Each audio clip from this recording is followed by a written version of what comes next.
Assalamualaikum warahmatullahi wabarakatuh. Perkenalkan nama saya Zahra Erita dengan NIM 22042077. Baiklah, di sini saya akan melanjutkan dari materi Sistem Informasi Manajemen yang sebelumnya membahas tentang pengertian dari perangkat lunak.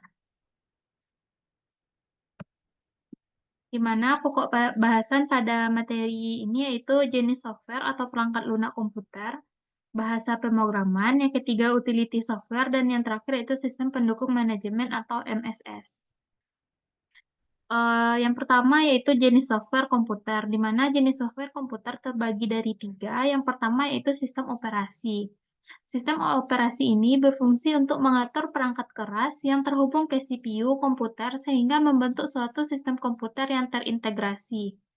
Sistem operasi juga membantu menerjemahkan permintaan dan mengelola proses yang diberikan oleh pengguna sehingga dapat diproses dan dijalankan dengan benar oleh komputer.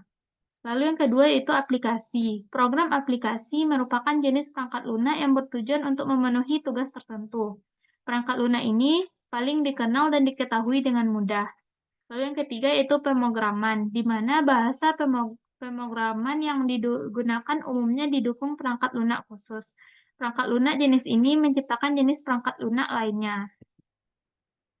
Yang kedua yaitu bahasa pemrograman. Bahasa pemrograman atau programming language adalah sebuah instruksi standar untuk memerintah komputer agar menjalankan fungsi tertentu. Bahasa pemrograman ini merupakan suatu himpunan dari aturan sintaks dan semantik yang dipakai untuk mendefinisikan program komputer. Bahasa ini memungkinkan seorang programmer dapat menentukan secara persis data mana yang akan diolah oleh komputer, bagaimana data ini akan disimpan atau diteruskan, dan jenis langkah apa secara persis yang akan diambil dari berbagai situasi. Fungsi bahasa pemrograman. Fungsi bahasa pemrograman yaitu memerintah komputer untuk mengolah data sesuai dengan alur berpikir yang kita inginkan. Keluaran dari bahasa pemrograman tersebut berupa program atau aplikasi. Contohnya adalah program yang digunakan oleh kasir di mal-mal atau swalayan, penggunaan lampu lalu lintas di jalan raya, dan lain-lain. Secara umum, bahasa pemrograman terbagi menjadi 4 kelompok. Yang pertama yaitu Object-Oriented Language. Di sini terdapat Visual DBase, Visual Fox Pro, Delphi, atau Visual C. Yang kedua, High Level Language, seperti Pascal dan Basic. Yang ketiga, Middle Level Language, seperti bahasa C, dan Low Level Language, seperti bahasa Assembly.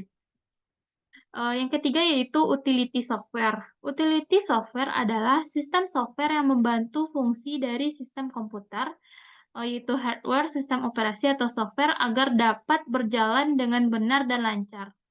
Selain itu, utility software juga membantu sistem operasi dalam mengelola, mengatur, memelihara, menganalisa, dan mengoptimalkan fungsi sistem komputer. Satu jenis utility software adalah sebuah utilitas atau tools atau alat.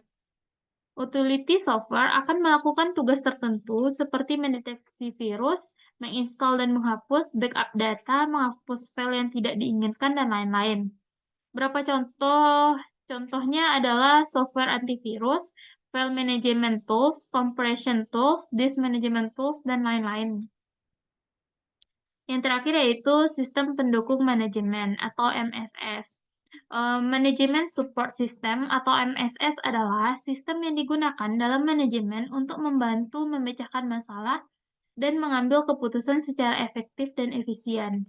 MSS adalah bagian dari sistem informasi yang dirancang untuk membantu manajer dalam proses pengambilan keputusan.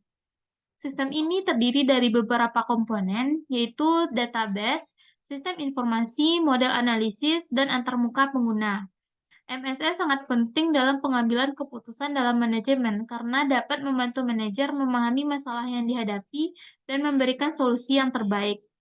Dengan adanya MSS, manajemen dapat mengambil keputusan dengan lebih cepat dan efektif sehingga membantu meningkatkan kinerja. Sekian dari materi dari saya. Terima kasih. Assalamualaikum warahmatullahi wabarakatuh.